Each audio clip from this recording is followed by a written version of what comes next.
सबसे पहले आप सभी को मेरा प्यार भरा नमस्कार। जैसा कि आप लोगों को पता ही है, मेरा नाम है सुमन और मैं हूं आपकी टीचर और आपकी करियर सलाहकार। प्यारे बच्चों, मेरे पास करियर हेल्प के रिगार्डिंग फ़ोन कॉल आया था। बच्चे का प्रश्न था कि मैम जो 2024 में CSIR नेट एग्ज़ाम होने वाला है ना, प्लीज़ हमें उसकी जानकारी दीजिए। हमारा डाउट बेसिकली है कि मैम इसमें एज और एलिजिबिलिटी क्राइटेरिया बेसिकली क्या है, और सबसे इम्पॉर्टेंट डाउट जो हमारा है कि जो CSIR नेट एग्ज़ाम है और जो UGC नेट एग्ज़ाम है, क्या ये दोनों सामान्य है या इन दोनों में कोई अंतर है। इसके साथ साथ मैम हमें ये बताइए कि जो नेट क्वालिफाइड बंदे होते हैं और जो जूनियर रिसर्च फेलोशिप प्रोग्राम होता है, इन दोनों में अंतर क्या है। यानी कि उनका डाउट था कि वो PhD नहीं करना चाहते, केवल इस एग्ज़ाम को क्वालिफाई करना चाहते। तो प्यारे बच्चों, अगर आपके मन में भी है कुछ इसी प्रकार का डाउट, तो आज का वीडियो होने वाला है आपके लिए, क्योंकि आज के वीडियो में मैं डिटेल में आपको इस CSIR नेट एग्ज़ाम की जानकारी देने वाली हूँ। कब इसके फॉर्म आते हैं, कितने बार साल में आप इसके फॉर्म भर सकते हैं, बेसिक एलिजिबिलिटी क्राइटेरिया क्या है, क्वालिफिकेशन, एज इत्यादि, और सारे जो एग्ज़ाम पैटर्न, सिलेबस क्या क्या पूछा जाता है, सारी जानकारी मैं आपको देने वाली हूँ। तो चलिए बच्चों, स्टार्ट करते हैं अपना आज का वीडियो। और बाकी चैनल पे नए हैं तो सब्सक्राइब कर ही लीजिएगा। बाकी शिक्षा जगत की तमाम खबरों के लिए और उत्तराखंड की समस्त यूनिवर्सिटी के लिए निश्चित रूप से आप मेरे चैनल को सब्सक्राइब करके जा सकते हैं। तो चलिए बच्चों, स्टार्ट करते हैं अपना आज का वीडियो। अब सबसे पहला प्रश्न जो बच्चों का मुझसे पूछा जाता है इस एग्ज़ाम को लेके कि मैम ये बताइए, जो CSIR नेट एग्ज़ाम है और जो UGC नेट एग्ज़ाम है, क्या वो सामान्य है, उन दोनों में अंतर है। क्या जो CSIR नेट का एग्ज़ाम जो बच्चा दे रहा है, क्या वो UGC नेट एग्ज़ाम को भी दे सकता है, या UGC नेट वाला बच्चा क्या CSIR एग्ज़ाम को भी दे सकता है। तो देखिए बच्चों, CSIR नेट का जो एग्ज़ाम है ना, वो बेसिकली उन बच्चों के लिए है जो बच्चे साइंस, टेक्नोलॉजी या जो इंजीनियरिंग फील्ड के बच्चे हैं ना, अगर उसमें आपने कोई भी साइंस में कोई भी डिग्री या PG इत्यादि किया है, तो आप इस फॉर्म को भर सकते हैं।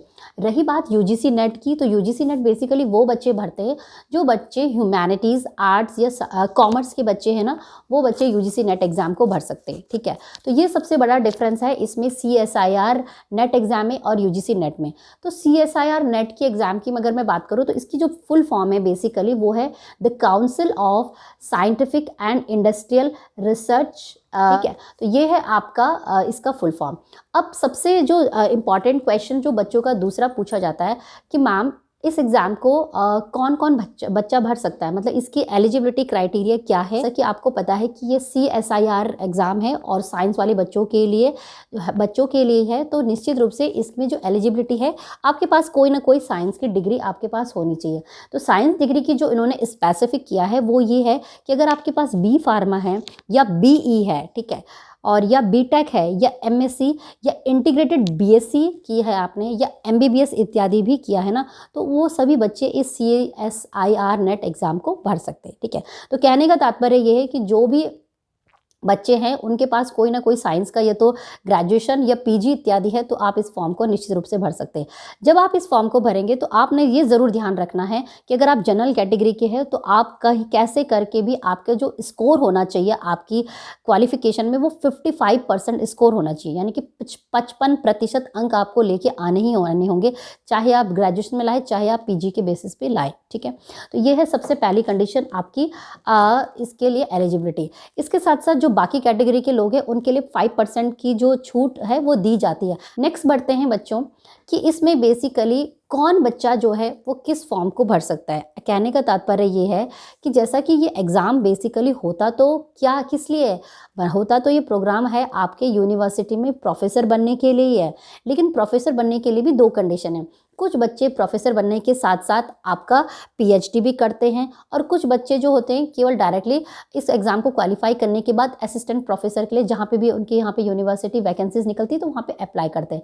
लेकिन इन दोनों में अंतर क्या है, ठीक है, तो देखिए बच्चों, इसमें अंतर बेसिकली ये है कि ये जो एग्ज़ाम होता है ना, 2 चरणों में होता है। सबसे पहले तो अगर आपने सिर्फ ये जो एग्ज़ाम है इसमें क्वालिफाई करना है, मतलब कि आपने नेट क्वालिफाइड कहलाना है, तो वो एक कैटेगरी है।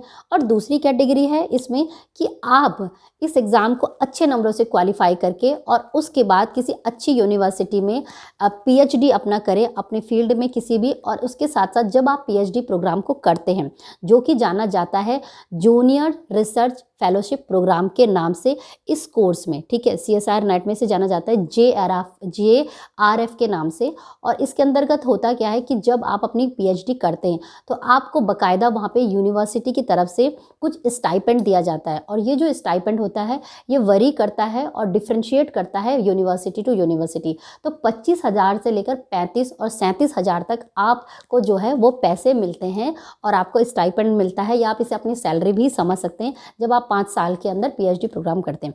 लेकिन अगर आपने सिर्फ नेट क्वालिफाई किया है तो ना तो कोई आपको स्टाइपेंड मिलता है और ना आप किसी PhD प्रोग्राम में भाग लेते हैं।